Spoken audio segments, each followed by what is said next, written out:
গণপিটুনি দিয়ে মেরে ফেলা তোফাজ্জল হোসেনকে নিয়ে এবার মুখ খুলেছেন আশফাক নিপুণ এবং অভিনেত্রী মেহজাবিন চৌধুরী। কি বললেন তারা জানেন কি?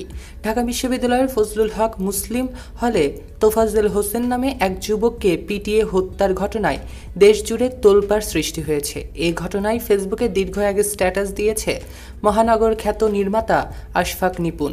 তিনি লিখেছেন, আমি শুধু তাদের মায়েদের কথা ভাবি। এই যে গতকাল তোফাজ্জল নামে এক মানসিকভাবে অপ্রকৃতস্থ যুবককে ঢাকা বিশ্ববিদ্যালয়ের কিছু ছাত্র পিটিয়ে মেরে ফেলল, আমি ভাবি তোফাজ্জলের মা সেটা দেখতে পেলে কি করতেন। জানলাম উনি মারা গিয়েছেন আগেই, কিন্তু এমনও তো হতে পারে তোফাজ্জলের কাছ থেকে 3 ফুট দূরে দাঁড়িয়েছিলেন উনি, ছেলেকে বাঁচাতে পারছিলেন না দেখে চূড়ান্ত অসহায় বোধ করছিলেন। হয়তো ছেলেকে ভাত খেতে দেখে আশান্বিত হচ্ছিলেন যে ছেলের কিছু হবে না, আর এই যাত্রা বেঁচে যাবে সে। হয়তো এরপরও নির্যাতনের মাত্রা দেখে আল্লাহর কাছে ফরিয়াদ করিয়াছিলেন ছেলেটার জন্য যেন মৃত্যু না হয়, ছেলেটা যেন আর কষ্টের ভেতর দিয়ে না যায়। আশফাক নিপুণ আরও লিখেছেন, আবরার ফাহাদের মায়ের কথাও ভাবি। আবরারকে যখন স্ট্যাম্প দিয়ে পেটানো হচ্ছিল তখন তার মা পাশে থাকলে কি কষ্টটা পেতেন।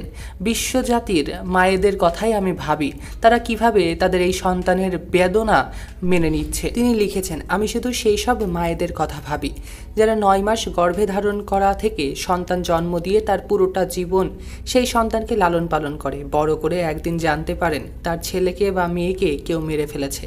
কি যায় তাদের ভেতর দিয়ে সেটা ভাবি, তাল পায় না, অন্ধকার লাগে সব। আমি আমার মায়ের কথা ভাবি আমাকেও যদি কেউ এভাবে দল বেঁধে মেরে ফেলে তাহলে আমার মায়ের কেমন লাগবে, কেমন অসহায় বোধ করবে। আপনারাও কি ভাবেন এটা? এদিকে এই যুবকের মৃত্যুর ঘটনায় আবেগপ্রবণ হয়েছেন জনপ্রিয় অভিনেত্রী মেহজাবিন চৌধুরীও। তিনি এই মৃত্যু নিয়ে নিজের ফেসবুক স্ট্যাটাসে একটি পোস্ট করেছেন। পোস্টে অভিনেত্রী মেহজাবিন চৌধুরী প্রশ্ন করেছেন, গণপিটুনিকে কেন নর্মালাইজ করে দেখা হচ্ছে, কিন্তু এটাকে নর্মালাইজ করে দেখা হচ্ছে কেন, এমনটাই জানতে চান অভিনেত্রী। অভিনেত্রীর ভক্ত অনুরাগীরা তার সঙ্গে একাত্মতা পোষণ করেছে। কমেন্ট বক্সে একজন লিখেছেন, আবরার ফাহাদ সে তার শেষ সময়ে একটু পানি চেয়েছিল এবং তোফাজ্জল ভাইকে ভাত খাওয়ানো হয়।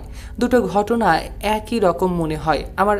এর বিচার আজকের ভিতর করা দরকার।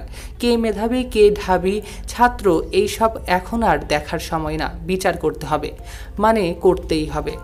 শাহরিফ নামে একজন লিখেছেন, যাই হোক দোষটা অন্য দলের ওপর চাপাই দিতে পারলেই কেন জানি সবাই বেঁচে যায়, অন্যরা শুধু অন্য দলকে টেনে আনে সব বিষয়ে।